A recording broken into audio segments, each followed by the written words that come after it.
Don't cry because it's over. Smile because it happened. This is the last of how many top 10s did we do? Top 10 bullpens, baby. This was like 2.5, 3 weeks of top 10s. I think it was 15 episodes, maybe 16 gosh. if you count the top 100. Yeah. Damn. Yeah. Damn. All right. That means the season's close. That means we're like, 2 weeks out of MLB regular season action. We are getting farther into the World Baseball Classic. We just saw the Dominican flex its muscles against Nicaragua yesterday. We're recording before the U.S. takes on Canada. But you and I were texting this morning, and I think we both are like fans of chaos now that the U.S. lost to Mexico. So before we get into what we want to happen now, let's talk about that U.S.-Mexico game, because Mexico controlled from the jump and they did not get off America's jugular. I don't want to say that the U.S. team is half-assing it, because like the players are obviously not half-assing it. They're giving it their all. The arms on the mound are giving it their all. The lineup probably could not have been constructed any better. The problem is the pitching staff. Like, none of the best pitchers in baseball are throwing for the U.S. And oh, by the way, another problem seems to be the crowds. You're playing in Phoenix. I understand that there's going to be a very heightened Mexican population there, but that was a home game for Mexico. They were talking about that on Fox. I mean, dude, like, I'm turning on Venezuela. I'm turning on the DR. I'm turning on Puerto Rico. I'm turning on Mexico. And I'm turning on Chinese Taipei, Japan, Korea. All these are raucous environments. And then you turn on the U.S. games and it's like a Carolina basketball game. Like, it's a wine and cheese crowd. It's not hyped up. It's not anything that those guys, I think, can really live off of. Yeah, I think the discourse surrounding the United States right now, especially on social media, and you even see it on TV, MLB Network, it's about as negative as possible. I was even getting messages that the United States should already relieve Mark DeRosa of his duties as the manager of the United States. Disband the country. Yeah, exactly. Fold the country. Yeah, I mean, when you look at the United States and you know that Garrett Cole is a pitcher that could be on your team, you know that Justin Verlander, Max Scherzer, some of the best pitchers in baseball, Jacob deGrom. Now, all of them, maybe outside of Garrett Cole, you could say, well, they're aging. They don't want to pitch in this type of atmosphere.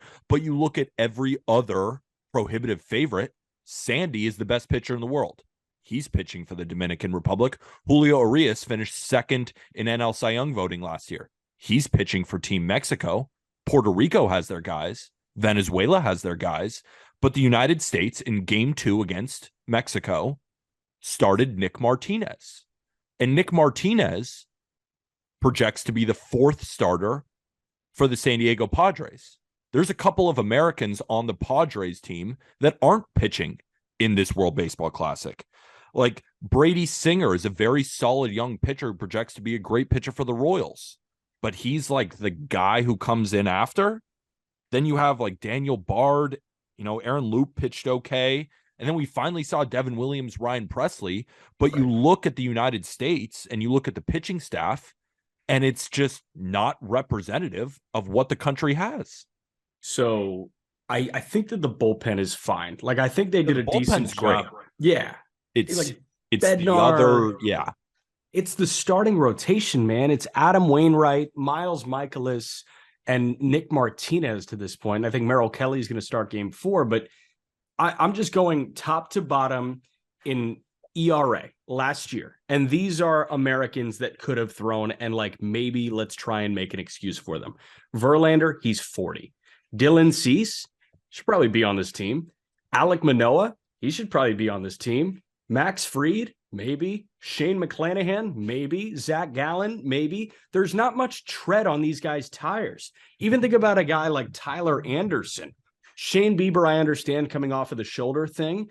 Carlos Rodon, I understand, for health reasons. But like Logan Webb, Joe Musgrove, Tristan McKenzie, for crying out loud. Like, all these guys sound better.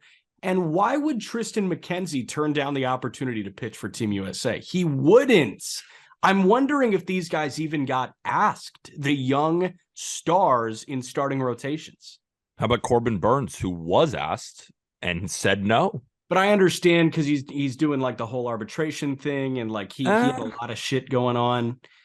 I don't know. A lot of shit going on. He just had excuses. he had a rough arbitration with the Brewers, and now he's getting ready for the regular season. Does that mean like he can't pitch in the World Baseball Classic? Nick Martinez threw 57 pitches. Is that going to ruin your career? I don't think so. But with that said, we have to give a lot of credit to Team Mexico. I interviewed Patrick Sandoval with Tucker Davidson on the latest episode of the Arm Barn, and he started the episode. He started against the United States, and speaking with him, he didn't feel the pressure like I thought he might when we were asking him about it. He called it an elevated spring training start. He knew that after that loss, they were going to come out and give the United States all they got. And Team Mexico is also littered with major league talent.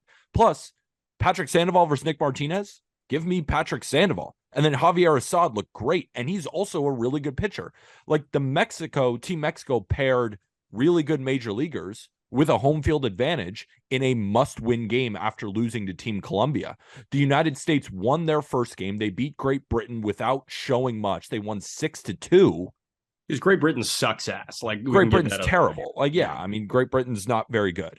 So the United States, I felt like, went into this game not expecting what Team Mexico was going to throw at them. And that was the reason I gave out Team Mexico plus 2.5. I should have given out the money line because this is a game that in World Baseball Classic history, they win. They've beaten the United States in multiple tournaments. The United States finally put it together in 2017, winning their first ever World Baseball Classic. But with that said, I could look dumb saying this right now. But I gave out a pick, and obviously you're hearing this Tuesday, so it could either be really wrong or I could look really smart. I'm taking the USA minus 3.5 on the run line. So they have to win by 4 or more runs. It's Mitch Bratt, a single A guy for the Texas Rangers, who's performed pretty well, but he's 19 years old. But he's a single A arm, yeah. He's the youngest player ever to play for Team Canada, or at least to start a game for them. He's 19 years old. You have a predominantly right-handed United States lineup with Lance Lynn on the mound, who plays with a chip on his shoulder. Yeah. With all the negative discourse surrounding the United States, we're going to get a legacy performance from Lance Lynn combined by a mostly right-handed lineup, giving it their all to a 19-year-old who I'm sure will have nerves. Mookie Betts and Mike Trout. Mookie is hitting 100. Mike Trout's hitting 167. I think that changes tonight. I think the talk about the United States changes after they beat Canada by 10 runs plus. Yes, I could absolutely see that happening. But I want to go back to the Mexico point that you made. Like, credit to Mexico, who you have a ticket on to win the whole thing and to win the pool. Reminder, 2 teams make it out of the pool. So Mexico can still win the pool and the U.S. could make it out if things, go down in the right order. Joey Meneses was exactly what they needed to get the ball rolling here. And a team like Mexico, you can't give them momentum in Phoenix, Arizona, because that crowd and that team, the way that they play with so much emotion, much like what you're seeing in Miami right now with DRPR and Venezuela, they'll just run away with it. And after that Joey Meneses home run in the first, like, you felt like Mexico was going to run away with it. And Arm and I were texting last night about Meneses as a prospect because he was a 30-year-old rookie last year in Washington. He was great, 930 OPS in like 80 games last year. He was awesome. And he's going to be a big factor in the middle of the order of a really bad team in Washington moving forward. Meneses is a perfect example of the guy that I know you've heard Arm refer to this as the Ty France effect. Like, he just hits and hits and hits and is underrated. Almost to a fault. Like, Meneses in 2018, when he was 26 years old in the Phillies AAA, Lehigh Valley, hit 311 with 23 homers and an 870 OPS. Didn't get him called up. That got him off of the roster and out of affiliated baseball. He spent the next year in the Japanese league. Wow. Like, it doesn't make any fucking sense with Joey Meneses. And that proves that while we do like to think of this thing as a meritocracy, sometimes it just isn't. Hitting 311 with 23 homers should get you a major league call-up, especially if you're a 26-year-old and you can mash and you can play first, you can hop into a corner and not suck out loud. It didn't give Meneses that opportunity, but that guy stuck with it. He played some years out of affiliated baseball. He hopped back in. He raked in the Red Sox organization. He raked in Rochester last year before his call up. And again, in 56 games, he hit 324 with a 930 OPS. So if there's any good example of never giving up, it's not the Michael Jordan JV bullshit. Michael Jordan was really good in high school. It's a guy like Joey Meneses. Like, that is the perfect example where if you love it and you think you are good enough to do it with all of your being, you do it. And it was so cool to see him explode on that stage. It kind of fired me up. That was a good pep talk. I like that. There we go, man. One more thing on this Team Mexico game, because I think we're doing a disservice to baseball around the world if we don't talk about this man, Randy. If we don't talk about this man, Batman, Randy Arozarena. This is a quote directly from Patrick Sandoval. And when I asked it to both Tucker and Patrick, both of them kind of sat back and thought to themselves, yeah, this is the quote. It's unspoken, but if you watch baseball, you know it's big game Randy. Enough said. It is a known thing around Major League Baseball that you do not want to face Randy Arozarena in big moments. The dude in the World Baseball Classic so far hitting 556. Every single at bat is as competitive as possible at the top of the lineup for Team Mexico. I look around the entire World Baseball Classic and I think to myself, is there truly anyone you'd want to face less than Randy Arozarena? Bases loaded, 2 outs in the bottom of the 9th inning. And this is a World Baseball Classic with Shohei Ohtani, with Mike Trout, with Mookie Betts, with Paul Goldschmidt, Nolan Arenado, Juan Soto, Julio Rodriguez. I don't want to face Randy. I do not want to face that man. That is a bad man. I mean, first inning, game 1, he's like 0 for 0, and he's already hot. That's the thing about him. And right from the jump. He's a tournament guy. 2 minutes. He's a weird tournament guy. And like, this is a weird tournament. So shout out Randy Arozarena. Like, if I think if you could bet on, most outstanding player of the World Baseball Classic, Randy probably would have been near the top odds on favorite, and you still would have put some money on him. Like, Ohtani probably would have been number 1. If Randy was 2, you're still sprinkling on Randy because it's probably going to happen. Yeah, he's probably going to go, like, he went 3 for 5 against the United States. He's probably going to go 2 for 4, 3 for 5 every single game with extra base hits, with home runs. And he's just got the bravado. Like, that picture of him standing on second base after that first game where he's just cross-armed and just looking around like he found a camera. This place. He found a camera. He owns this type of atmosphere. So that's what you have to nail. Like, Randy, if you're going to do that, you cannot for a minute show signs of weakness by looking around trying to locate a camera. You have to have eyes on a camera and go there immediately. And that guy aced the camera mean mug. If you can't find a camera, eyes go to the dugout and you mean mug your teammates. But if you can get the camera, that's the money shot right there. That was perfect from Randy. Last thing on the World Baseball Classic. I'm pretty happy right now with how my bets are. They might not hit. Of course, it's still, there's still ways to go.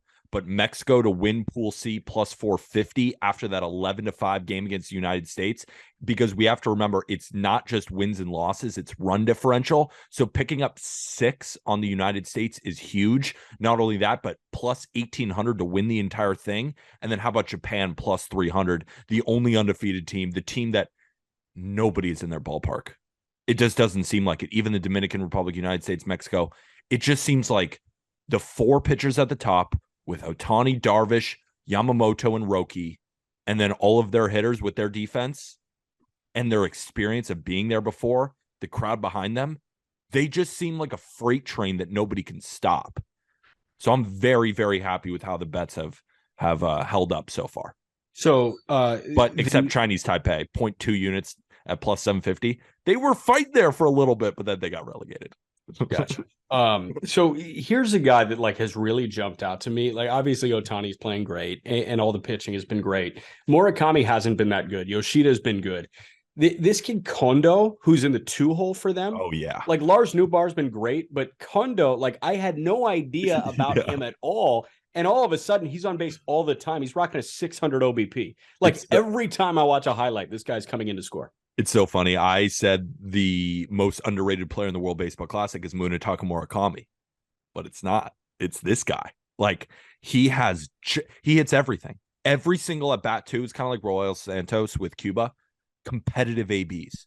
Like every single time he's up to bat, it's entertaining. Like I remember watching Luis Robert and Yohan Moncada, even though Moncada had a great game last game. Just it's not entertaining. It's not competitive. It's boom or bust. These guys who you haven't really heard of, they're making a name for themselves. They're taking the disrespect of nobody mentioning them among a team with so many superstars. And he's been the best hitter on their team. Kensuke Kondo, 5'7", 29 years old. Last year, 106 games, hit 300 with a 420 OBP.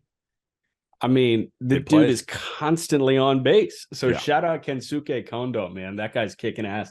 I'm rooting for chaos now. And we talked about this via text. And like, this is probably a take in the minority. But I wouldn't hate seeing the U.S. and the Dominican bounced in pool play. It would be interesting. Like, I'm kind of all about the chaos that's ensuing right now with the two heavyweights that everybody immediately sharpied in to the semifinals in the DR and the U.S. I think I have a similar type of feel that you have about this because I wouldn't mind it. But at the same time, like, I want to see the United States face Japan, face the DR, face Venezuela, face these really good teams. Yeah. There's a part of me that wants them to get eliminated for a little kick in the ass, saying these other countries are taking over the sport that was invented in America. That's why we need the Redeem team, right? Exactly. Like then next World Baseball Classic, let's get every good starter under the sun and make a super team and make a run at it. But then there's another part of me that wants them to win the whole thing because we live in the United States. And Correct. It would be amazing when we're down there in Miami and the United States is hoisting the WBC trophy. That would be incredible. But I'd rather them win than lose.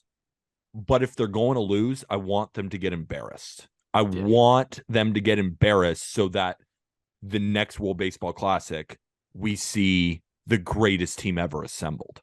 That's fair. So hopefully we're talking to you after a rout of Canada, but if it's either tight or they lose, then you may be leaning into this idea that we Absolutely. have.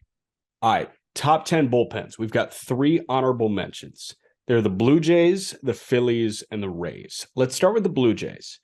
Jordan Romano is a good closer. We know that. He was like top 15 on this list last year. He just missed the top 15 this year. So Romano not there. They get Eric Swanson in the Teoscar Hernandez trade, but then it's Jimmy Garcia and then Adam Simber, who pitches a lot, but is he particularly good? It falls off after Romano and Swanson, I think. Yeah, I mean, Anthony Bass was a big-time get. I know he was very good for the Blue Jays last year. I still like him. He's 35 years old. I think he's still a really solid guy. Tim Meza I think he's like a 3.5 ERA guy. He's projected 3.56 on Fangraphs. I mean, that's a good lefty to have because this bullpen is all right-handed except for Tim Meza. So he's an important part. But then, yeah, I mean, it's Mitch White, it's Trevor Richards. They aren't flashy, but I think it's a very solid group. Like, I don't see a glaring weakness. I don't see some dude throwing fuzzballs in the worst way possible, just like a 95-mile-an-hour fastball with no breaking balls and like a hole in their bullpen. Right. But I agree with you. I think Jordan Romano is a very solid closer. I don't think he's in the upper echelon of closers in Major League Baseball, but at the same time, he's still very solid, and they have a lot of those type of guys.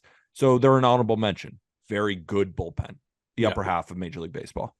If you asked Phillies fans before last postseason where they would rank their bullpen, they would say 30th, and there's nobody close. Mm-hmm. And then all of a sudden the bullpen comes around, and Alvarado and Sir Anthony Dominguez look like the second coming of the Messiah. So They are an honorable mention, I think, because of a postseason bump. Dominguez and Alvarado, when on, are elite back end relievers. They are not top 15, but they are just on the outside looking in. What do they get from Craig Kimbrell? What do they get from two-time All-Star? Is he deserving of that? Gregory Soto. I like Bilotti and Connor Brogdon. Matt Strom is okay. I don't know. Like, there are a bunch of names that they can go to. The question is, are they all 4 ERA guys? Yeah, I would take the Blue Jays bullpen over this bullpen. They're very, very strong at the top. I think Sir Anthony Dominguez is a fantastic reliever. Kind of similar to Jordan Mono. I think he's in that kind of tier of the upper echelon of major league closers. Jose Alvarado is, I think, still just a very, very good lefty. And it feels like Alvarado's been in the league for a very long time, but he's still just going to be 28 years old. His best season could be in front of him. I just think Craig Kimbrell sucks at this point. Like, he was, Dodger fans know, especially, and as a guy who bets on the Dodgers too, when it's the 9th inning and they're up by 3 and you have Dodgers -1.5, you are not comfortable. You are not comfortable. And I am not comfortable with Craig Kimbrell. And I think Phillies fans are going to learn you will not be comfortable with him either. Gregory Soto is, I think he's going to be much better in a role more suited for him, kind of this 6th, 7th inning role instead of a closer. And yeah, he's strikes, dude. Yeah, he's an all-star game merchant, but he's still got electric stuff. It's just, you got to throw strikes. But I think in lower leverage situations, I think the command ticks up a little bit. But the reason I like the Blue Jays is because they're so much deeper. Like, Bilotti, I think, is fine. Strom is solid. Brogdon is okay. Nick Nelson is okay. Like, they have much more okay guys in the Blue Jays. And their top end is not that different from Toronto. But I still think, with that said, the Phillies bullpen is in the top 15. But I would say they're hanging on by a thread in the honorable mentions. Yeah. So for some reason, like, I've latched on to Connor Brogdon, and I've tried to answer the question why. And Brogdon is a low to mid 80s changeup that has an expected batting average under 200. It's a high 80s cutter that has an expected batting average under 200. And then it's a 95 mile an hour fastball. And, like, yes, people can hit a 95 mile an hour fastball. He throws it 32% of the time. He throws the changeup 43% of the time. So I'm thinking, if he goes changeup 45%, four-seamer in the high 20s, cutter in the high 20s, like, I don't know. I like that 3-pitch mix from a middle inning guy, but I didn't think we'd expect. I didn't think we'd be talking about Connor Brogdon for 45 seconds on the Just Baseball show, but here we are. Yeah, like, for example, I would rather have Adam Simber than Connor Brogdon. They're kind of play probably similar roles. The toss-up, and that kind of conversation is how you know we need a different hobby. Yeah, that's a good point. Gun to your head, who do you want? Adam Simber, Connor Brogdon? Neither. Throw in Jose Ruiz. Can't decide, you're dead. All right. Tampa is the last honorable mention. And Tampa, you just immediately default to, like, they're one of the best bullpens in baseball. They just spawn out of nowhere. Take a gander at the names in here, because not a lot of them are left. A lot of them have moved on to greener pastures. Their big 3, Pete Fairbanks, Jason Adam, Jalen Beeks. Fairbanks just got extended. Adam is very, very good. Beeks, he's fine at times. Colin Poche, fine at times. But, like, Nick Anderson, he's gone. There are a lot of names that created this aura around them that are no longer in Tampa, and it shows. We just spoke about Jose Alvarado, former Ray. And yeah, I look at this Tampa Bay bullpen, and you're right. There is that level of, well, I don't really know much about Kevin Kelly and Trevor Kelly. I like Kevin Kelly. I know nothing about Trevor Kelly. But Kevin Kelly, Rule 5. Knowing the Rays, what do you think they're going to turn him into? A guy like Garrett Cleavinger was great for the Dodgers last year. That was a great pickup. I think Ryan Thompson is pretty good. Poche, again, is pretty good. Beeks, again, pretty good. And then the combination of Jason Adam and Pete Fairbanks, I think this is the most underrated top 2 in a bullpen in Major League Baseball. There's a lot of people who dive deep into the numbers And some people are calling Pete Fairbanks the best reliever last year. Jesus. Yeah. I mean, I wouldn't go that far. Give me Edwin I've got Diaz. Edwin give me Emmanuel Diaz Clase. on line one. Yeah, give me a couple more guys, but there's a crowd out there that named Pete Fairbanks the best closer, or at least the best reliever in baseball last year from a stuff profile. But regardless, he's fantastic. And then Jason Adam, I mean, look at his Savant page. It is crazy. It looks like Aaron Judge's Savant page just as a reliever. It's crazy. I mean, both of these guys have fantastic stuff, and I expect both of them to be in the twos next year. It's a better, it's weaker than most years. Like most years, they're in the top 5. Right. But I think it's still better than the Phillies. I think you could even make the argument it's better than 10 or 9 on our list. They're in that conversation, though. I think it's a lot of guys who, again, you may not know all of their names, but we're going to look back at the end of the year and say, oh, the Tampa Bay Rays bullpen finished 6th in ERA. I mean, yeah. Right. Kittredge is still recovering from Tommy John surgery. And like, if they had Kittredge, they're a top 10 bullpen. Kittredge is a worthy all-star. I think another name that would have added something for me personally is Luis Patino. And Patino might actually be in the starting rotation. If they do send Taj Bradley to Durham to open the year and Bradley is in the 5 on opening day, it may very well, with Glasnow being on the shelf again, be Patino as the 5 on opening day. And Patino, if he was in the bullpen, I think this guy can be really good in two inning spurts. I'm not sure that his career as a starting pitcher is entirely over yet. I would say it's closer to the end than the beginning. This guy has shown flashes of the elite top 100 guy stuff that we once saw, but he's also sucked out loud for months at a time. I think if Patino was in this bullpen, they're top 10. I also wouldn't be surprised if Taj Bradley makes a big impact in this bullpen. Maybe the Rays don't view him as a starter right now, so they use him in kind of the following Jeffrey Springs or something like that. Like they go 5 with Springs, 2 with Bradley, something like that to give a different lefty-righty look. Here's the thing. Like a lot of the starters that do get bullpen auditions are command issue guys, right? Like DL Hall is a command issue guy. That's not Taj Bradley. Like Taj Bradley is under 2 walks per 9. So I think that Bradley's a lot closer to the McClanahan type prospect than I think many would expect. Bradley's going to be really good really quickly. That's what I think too. I wanted to point him out as someone who we could potentially see in the bullpen if they don't put him in the starting rotation immediately. Like if they say, we just want to see some innings out of you, because he is a younger prospect. He's not this 24-year-old guy. So I just thought I'd throw that out there for the people. While we were recording, I got 2 push notifications. Bears reach a 4-year deal with Tremaine Edmonds, linebacker from the Bills, and a 3-year deal with Titans guard Nate Davis. So I feel really good about what the Bears are doing right now, and I want Jackson Smith and Jigba on that team. Well, all right, hold on. Yeah. Remember my pick? My football bet that I sent out to all my subscribers so far? Oh, yeah. Yeah. Sign up for the Dub Club. There is a pick about the Chicago Bears in there.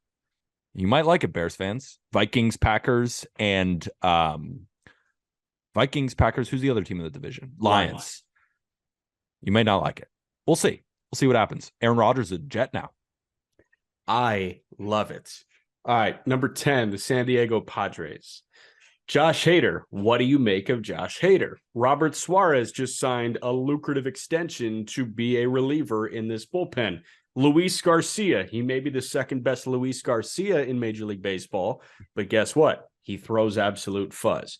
There's some depth here. I do think that there's a drastic fall off after that, but they do have some situational guys like a Tim Hill, like a Nabil Chrismat. Jose Lopez was picked up in the Rule 5 from Tampa. He can be fine, and we'll see what Drew Pomeranz can give them. I think that there is a massive drop-off after Hader, Suarez, and Garcia.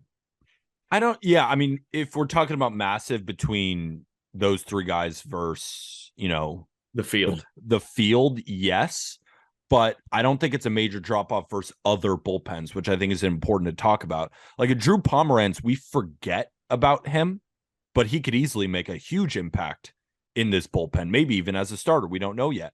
Steven Wilson is a guy who had a 3 ERA last year. Tim Hill, 3.56. Chris Matt, 2.94. Yes, it's not as shiny as Hader, but top to bottom, it's not too bad.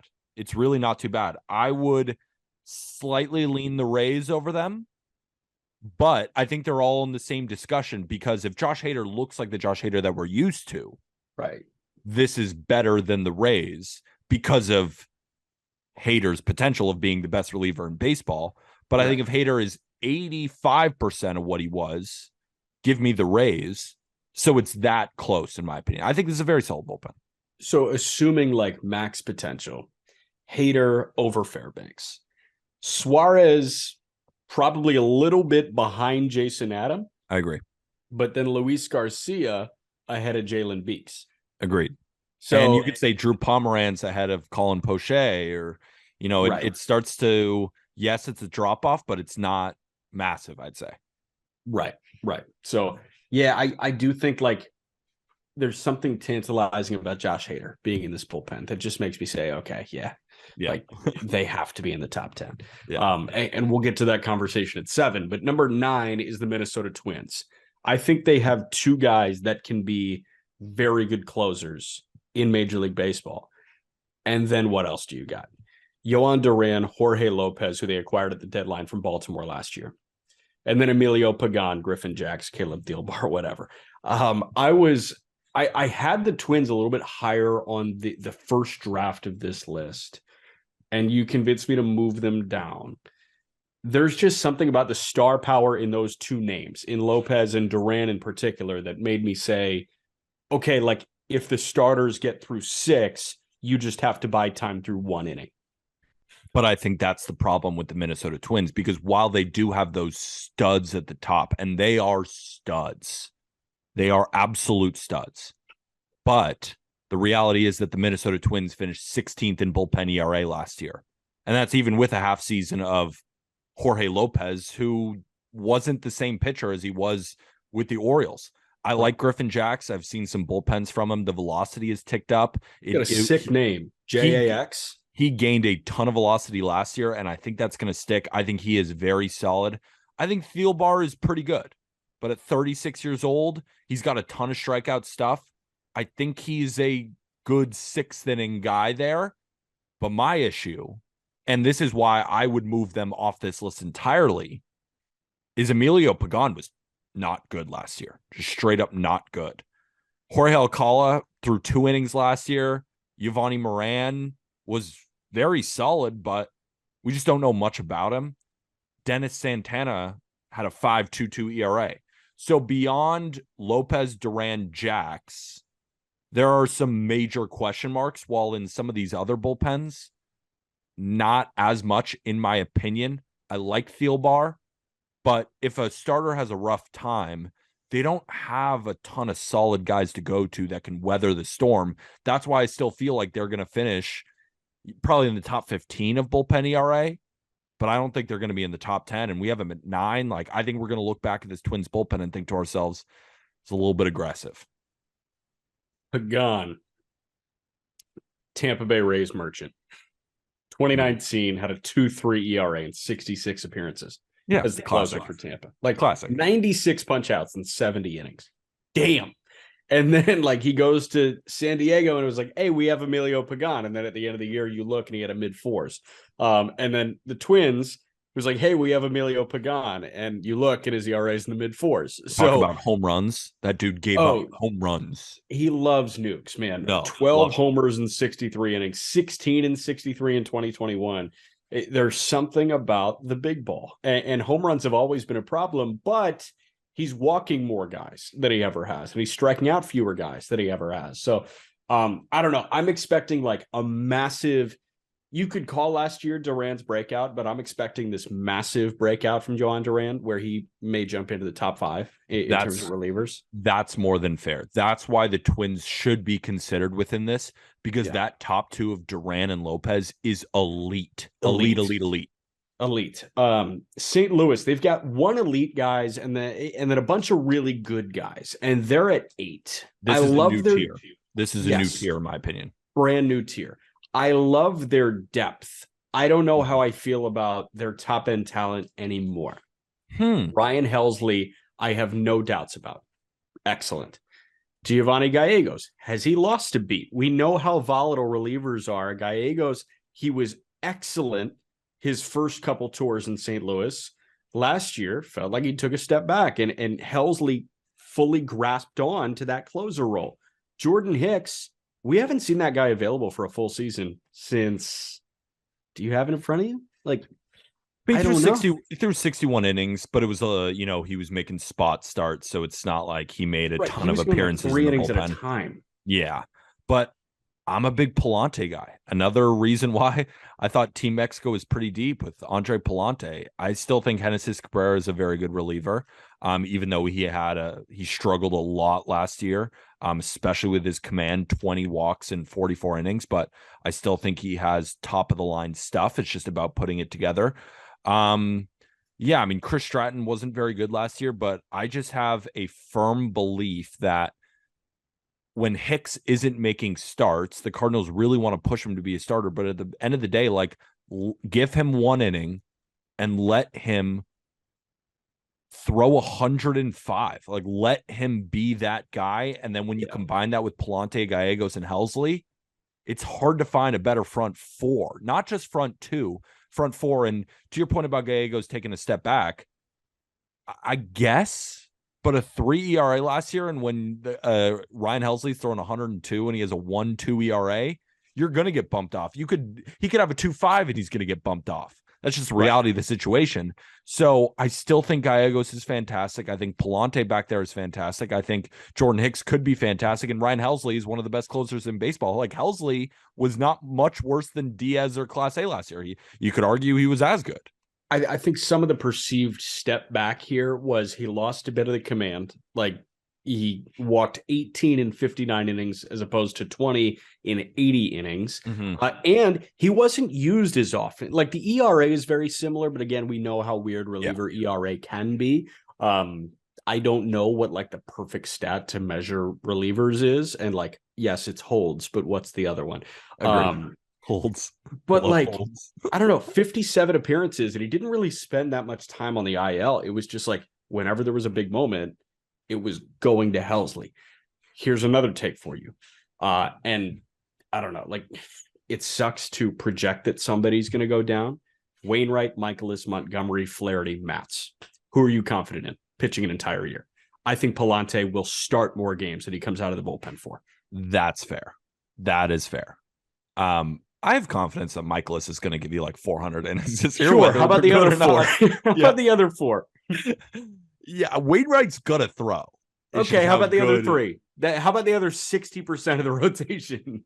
I am excited for Jack Flaherty. I'm planting my flag. Me too. I'm excited for the Jack Flaherty. All I've heard, listening to Katie Wu, who covers the Cardinals for The Athletic.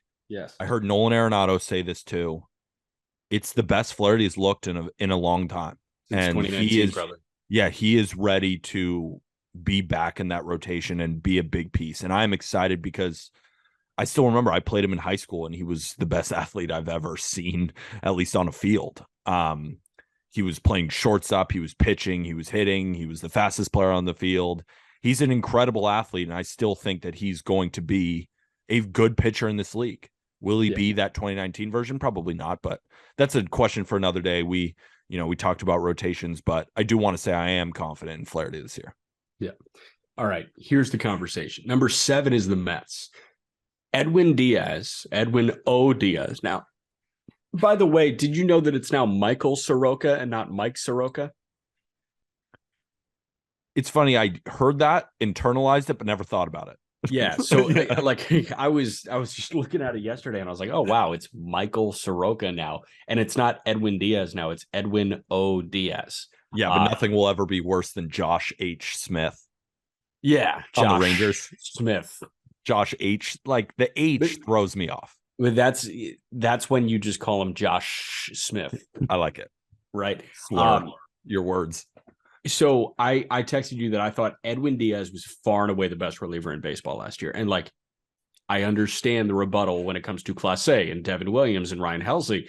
But what Diaz did, a 50.2% K rate, Yeah. Last year is absurd.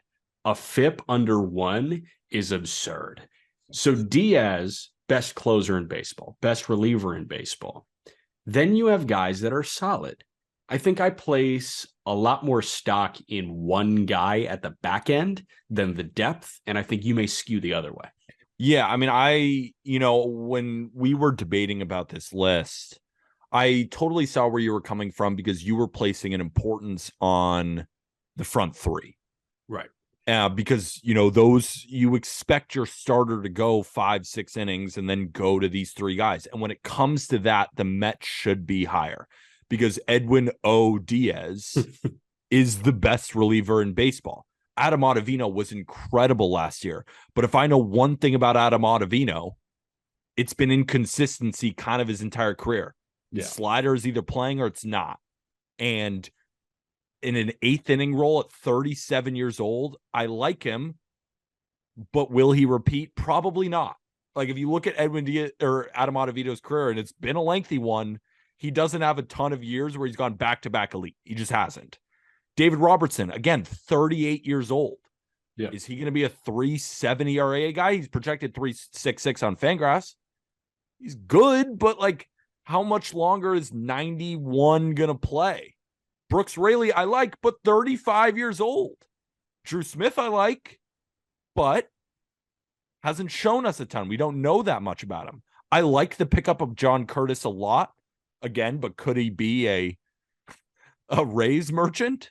Yes, he could. And then it's like Eliezer Hernandez. Like it's so top heavy. And even at the top, there are some questions. Now, those questions could be answered in the sense of Adam Ottavino turns in a great year and David Robertson continues to outperform Father Time. But as a betting man, if I'm looking at the Mets late in games and Edwin Diaz has thrown 3 straight games, I'm worried that they'll blow the lead. If there is one weakness on the Mets, it's this bullpen. That's where I'm at. Can I give you the wild card of all wild card?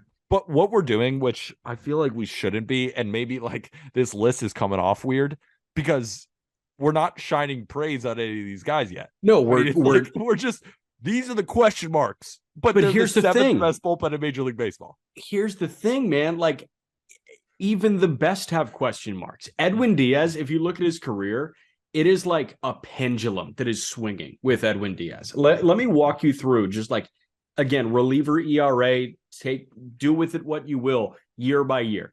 2017, 3.27. 2018, 1.96.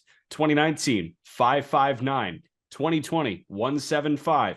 2021, 3.45. Last year, 1.31. Would it shock you to see a 4 ERA? Nope. Yes, it would shock me, but like his baseball reference would reach equilibrium again. Nothing shocks me about relievers anymore. That's the thing. It's like Class A could have a 5 ERA next year, and I wouldn't be shocked. It's just that's the only one. No, but seriously, these are just guys where it's like sometimes your command isn't there for an inning, and you give up 4 runs in an inning, and it's just different. Yes. Like they have such a smaller sample size. It's so dependent on situation. It's really tough to predict relievers and to rank relievers. It's the hardest position maybe in sports to do. Yes. Wild card of all wild cards. Bryce Montez de Oca. Forearm strain. Of course. Shit. I hope it's not bad. That may be a couple months. But if it's minor, like the Yankees view Rodon's, if Bryce Montez de Oca comes back, he's the second best reliever in here because he throws 103 with like insane ride. He throws a 103-mile-an-hour cutter. You just don't. It's Class A, but it's harder. I mean, you just don't see these type of things. And that's why it's so tough with relievers sometimes. Like Blake Trinan is another example of the Dodgers who throws 98-mile-an-hour bowling ball sinkers. And it doesn't stay on the field. But doesn't stay on the field. It's just relievers it's a crapshoot. Insane. And like you look at Fireisen, who the Dodgers just picked up, and Alex Reyes, like these guys were so good for half a year. Yeah, for like 40 innings. Fuck. What does that do for us? I don't know. All right. Number 6 is the Yankees. They're struggling with health right now. If everybody was healthy, they may be 2 or 3. Problem is they're not healthy right now. Scott Efros is a TJ victim. He's out for the entirety of this year. Yep. Guys that are on the mend right now, aside from Holmes, Loizaga, and Michael King, who do look available. Who's shelved at the moment? Trevino? Tommy Kahnle, bicep tendonitis. Yeah. That's frightening. I like Ron Marinaccio a lot. I know you love Ron Marinaccio. Greg Weissert is like a weird pitching ninja type shit that Weissert has. Albert Abreu can show it in spurts. Wandy Peralta is the wily vet. Albert Abreu sucks. That's fair. Yeah. Wandy Peralta is the wily vet. He's great. But like, I don't know. I think that we don't see eye to eye on Clay Holmes. I love Loizaga. Loizaga sucked for a couple months last year, but then he was awesome. Clay Holmes was awesome last year, but he's never been that in his life before. Yeah. What is Clay Holmes in 2023? I think Clay Holmes is one of the better relievers in Major League Baseball. I really do.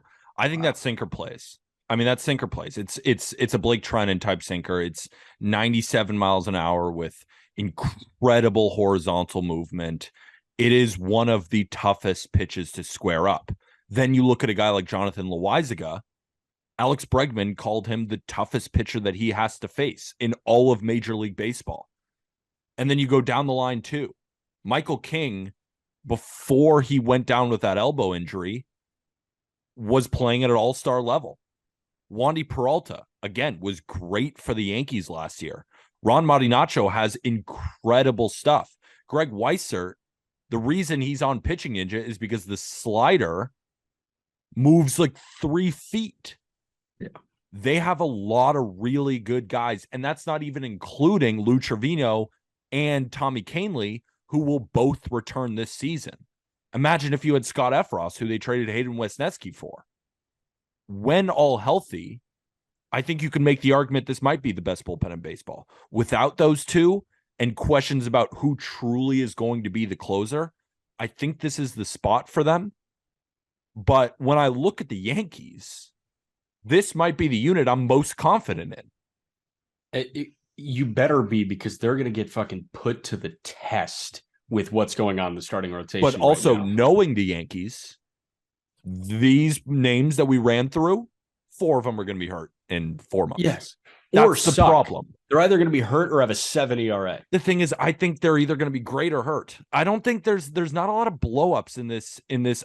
I see what you're saying about Clay Holmes is where it's like, do it again.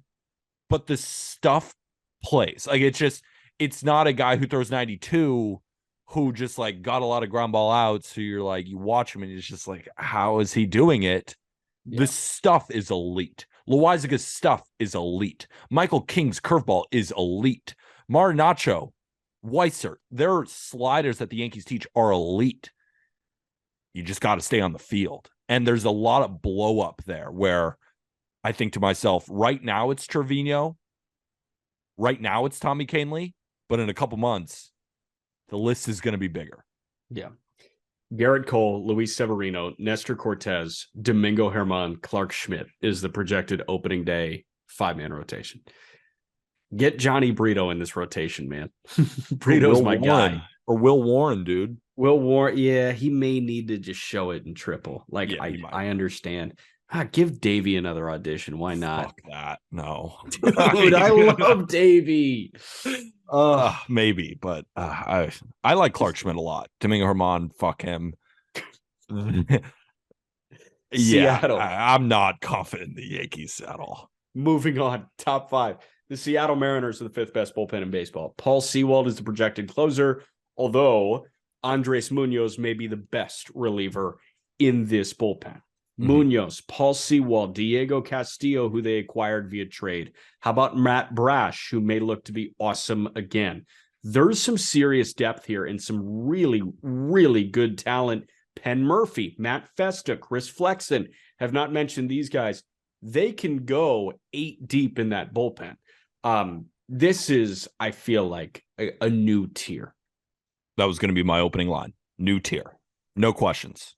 You got any question marks? I don't. You look at it, and I think realistically 4 guys could close. Sewald will be the closer, and he's very good. Munoz could end up being the best reliever in baseball by season's end. Diego Castillo has closed before. He closed last year and is still just 29 years old. We should expect great stuff from him. Matt Brash, talking about Weissert, talking about Ron Martinacho, talking about pitching ninja. Yeah, he'll be on there a ton. Brash is those four are fantastic.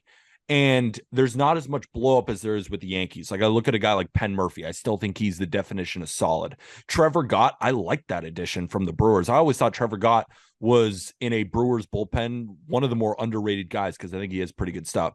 And Matt Festa down there, like Matt Festa is way better than Albert Abreu. Like this Mariners bullpen, I think maybe should be even higher than 5. I think it's fantastic. And no wonder they could trade Eric Swanson getting Teoscar Hernandez because Swanson is just a drop in the bucket for them. It was a perfect deal for them. I think they absolutely nailed it. And I think going to get Colton Wong from Milwaukee was also a great deal for them as well. Like they realized that they could try and make, obviously Wong has his own flaws and Teoscar has his own flaws, but in terms of like units, okay, look at the catching position. We're good with Cal Raleigh and the backups. Starting pitchers, we're good with what we got. Bullpen, we're great with what we got. Let's trade from that surplus. Infield, we need an improvement at second base. Okay, let's go get Colton Wong. Outfield, let's get an improvement in a corner. Okay, let's go get Teoscar Hernandez, who was surplus in Toronto. Like they did an excellent job. Jerry Dipoto did an excellent job at finding any weakness and trying to make it a little bit better. That's why I'm jumping on the Mariners bandwagon this year. Love this team. How can you not? How can you not? Yep. There was another guy in the Casey Sadler, another one. Like, don't sell Sadler yet. And Isaiah Campbell, another guy. Like, I'm not willing to sell there. All right. Number 4 is the Atlanta Braves. And Atlanta, you could say, hey, why is Seattle behind Atlanta when Seattle is so much deeper? Because I think that those top 2 in Atlanta, borderline best top 2 in the game, man, with Raisel Iglesias, who was sub-1 ERA last year, 1 earned run, and I want to say like 24 innings with after the trade. Yeah, with exactly. the Brave. Yeah. And then AJ Minter was elite. Both those guys are top 15 on our top 10 relief pitchers, which is live at justbaseball.com. After that, Joe Jimenez, really solid arm. Colin McHugh can spin you to death. Nick Anderson, if he looks anything like the Nick Anderson we saw in Tampa, that's the steal of all steals.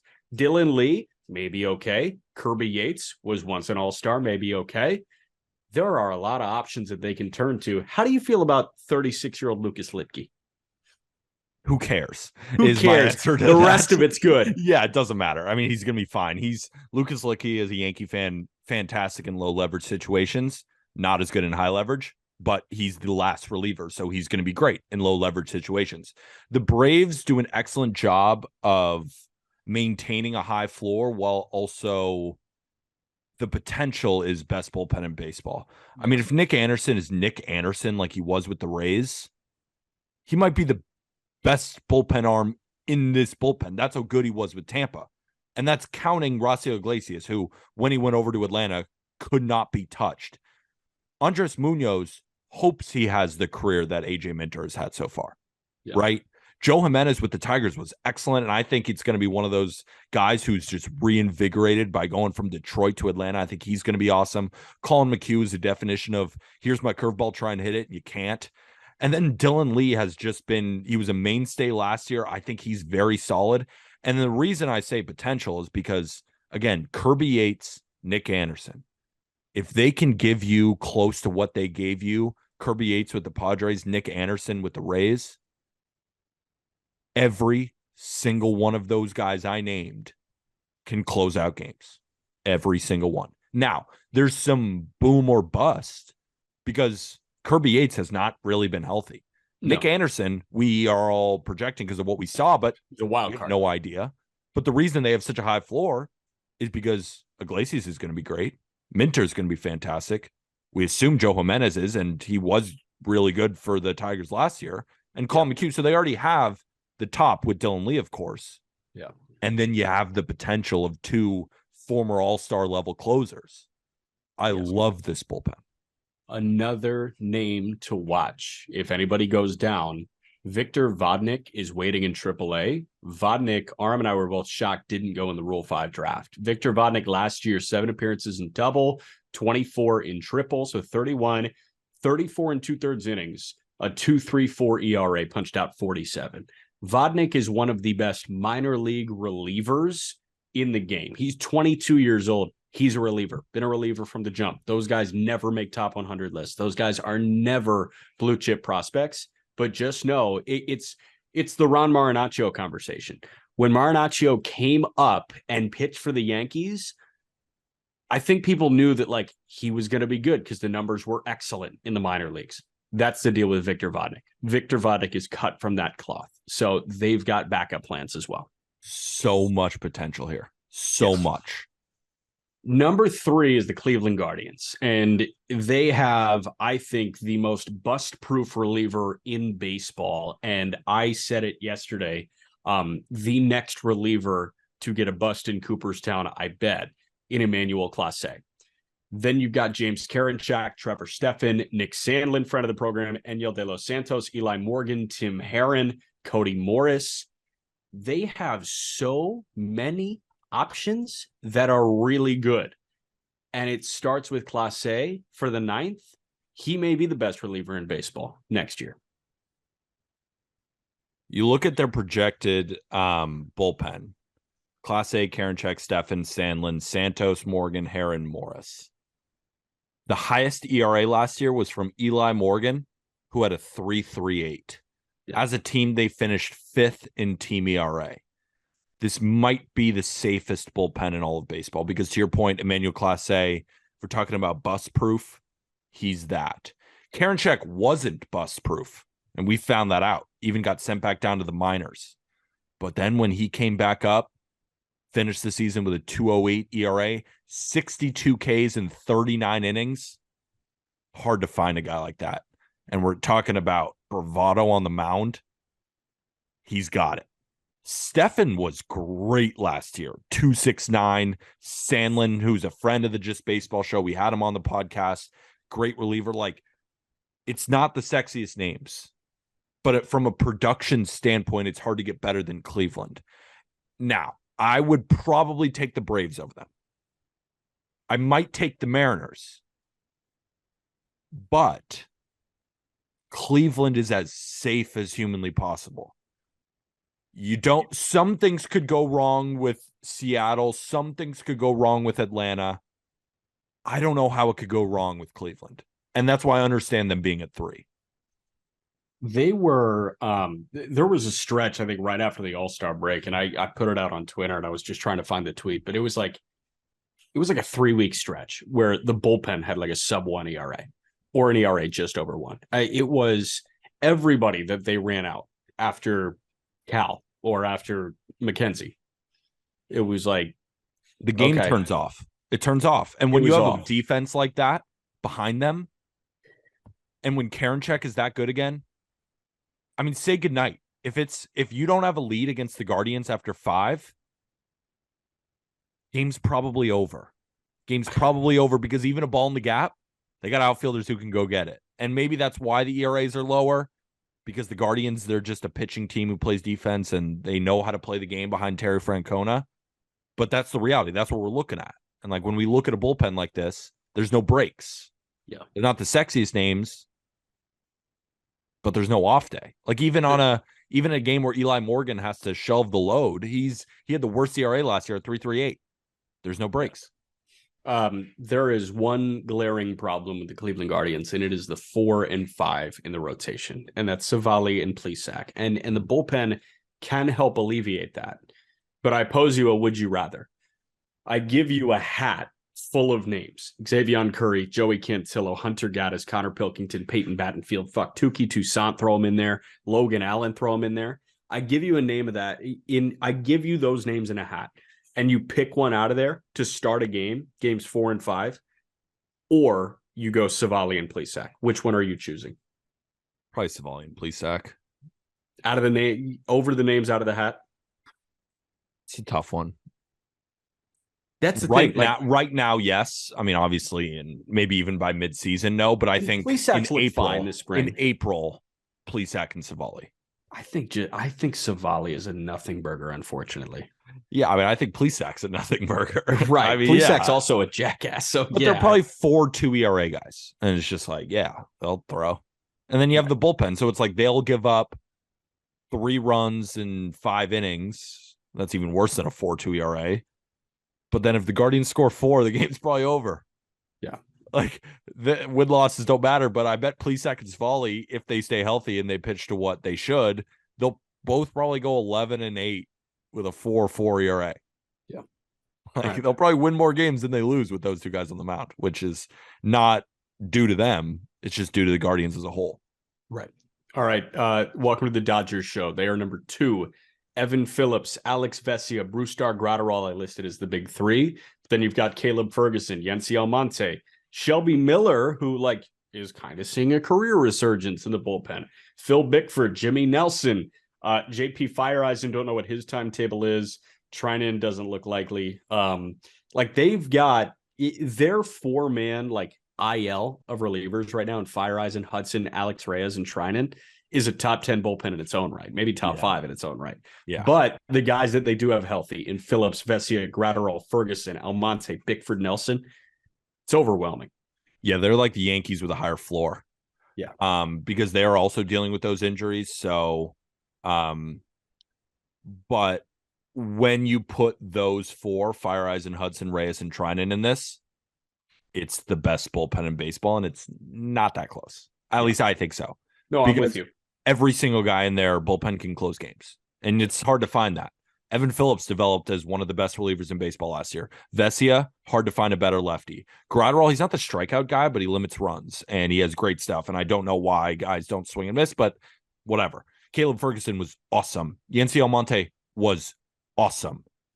Phil Bickford was not awesome, but he's better than what he showed last year. And even a guy like Jimmy Nelson, Shelby Miller, if Shelby Miller looks like what we think he can look like with the Dodgers tooling with some of his stuff, and then you add those 4, I mean, this could be one of the best bullpens in a very long time. That's how good it is.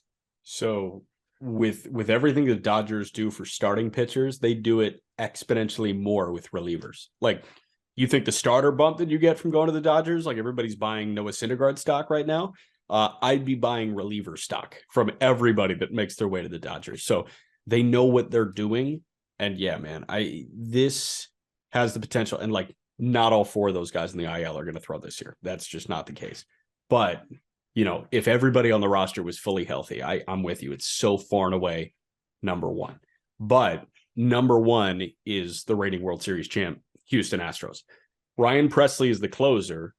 You could argue there are 2 or 3 guys that may be better than him on a given night as the setup man. Rafael Montero, Brian Abreu, who is awesome. Hector Neris, Ryan Stanek, Phil Maton. Wow. That 3-headed monster, 4-headed monster of Presley, Montero, Abreu, and Neris is the shit that you see in your nightmares. When I realized how good the Astros bullpen is, and I always thought they were best, second best, but when last year especially, was in the playoffs when 1.15 ERA, Ryan Stanek, they didn't really use him. I mean, it's just overwhelming. And that's why they finished first in ERA last year. Presley's as good as it gets as a closer. He's just fantastic. Brian Abreu, people are talking about Andres Munoz being the guy to take that kind of next step and be, solidify himself as one of the best. Same with Brian Abreu. He's that good. Rafael Montero, he's just figured something out. I remember when he was on the Mets and he sucked. Now he's unfreaking believable. For the Astros to give him a 3-year extension, that they found something in Montero, and he had a 2.37, and I expect him to be just as good next year. Hector Neris is a stud. Ryan Stanek is a stud. Phil Maton is a dog. Maybe that's a little much. Stud dog. Maton, but he's still good. He's a good definitely lefty. A puppy. Yeah. Yeah. And, I guess what separates why I think the Dodgers could be so much better is because the Dodgers have maybe slightly worse top end talent, but when healthy, They just have more arms Way more than the depth. Astros do. But from 1 to 6, the Astros are number 1. And the thing is with the Astros too, you don't really see 7 and 8 come out that much. No. You only see them in blowouts because they don't need them. They get 5 or 6 on the starters, then they go 3 deep, and it's a different kind of bullpen because they win every day.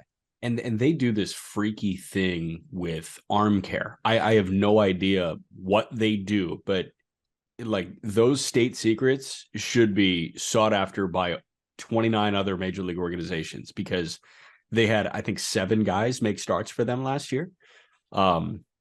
Nobody missed starts. The only one that's been bit by the injury bug in the last 2 years is Lance McCullers. Yeah, and that might be, there's nothing that can solve that. It's just how he throws, and he may never have a healthy career because if the Astros can't figure it out, what? Like, are the Yankees going to figure it out? They're just going to make it worse. He may never pitch again if he signs with the Yankees. Amen, dude. But like these motherfuckers are not going down. Like they are not getting hurt. So there's something the Astros are stressing, whether it's arm care, whether it's diet, whether it's like a certain workout plan or a certain. Look at Verlander, man. 1.75 ERA at 39. Only time he missed, like the only reason he missed time is because of a calf thing. It wasn't an arm thing. It wasn't because they were overthrowing him or anything. You're right. It was just a calf, like that, a freak thing. And it's just, and then he came back in the playoffs. It was totally fine. Framber is a 200 inning guy. Like Javier is supposed to take that next step up. Luis Garcia is going to throw 175 innings of like he's made of golf. He's elastic. I don't know what Jose Urquidy could, I think, throw 300 pitches in a game with his Urquidy could smoke a cig while throwing pitches. Like Urquidy, if anybody's going to smoke a cig while throwing a complete game, it's Jose Urquidy. No doubt about it. So it's almost that. Remember that LSD story? I'm not saying Doc Ellis. Urquidy could do it. Yeah, Doc Ellis. Like Urquidy would be our modern day Doc Ellis of a guy who could probably take LSD and throw like a no-hitter or something. I don't think so. Like if anybody's going to take LSD and pitch a Major League Baseball game, I know it's Clevenger. Like absolutely Clevenger. But he probably does. Urquidy just kind of seems like that grizzled vet that like long drag of a cig, and it's like, all right, time to go fire up the wing. Let's get it. How'd you warm up? Couple cigs, a beer, did a lap. All right, the 3 honorable mentions: Tampa, the Phillies, and the Blue Jays. Number 10, the Padres. Number 9, the Twins. Cardinals were 8, Mets 7, Yankees 6, Mariners 5, Braves 4. Top 3, Cleveland number 3, the Dodgers number 2, and the Houston Astros, we think, have the best bullpen in baseball going into 2023. Plug your stuff. So many podcasts on the Just Baseball Network. So many. Instead of going through them all, I'm going to ask the listeners of the Just Baseball Show to click on the link tree, which is in the episode description.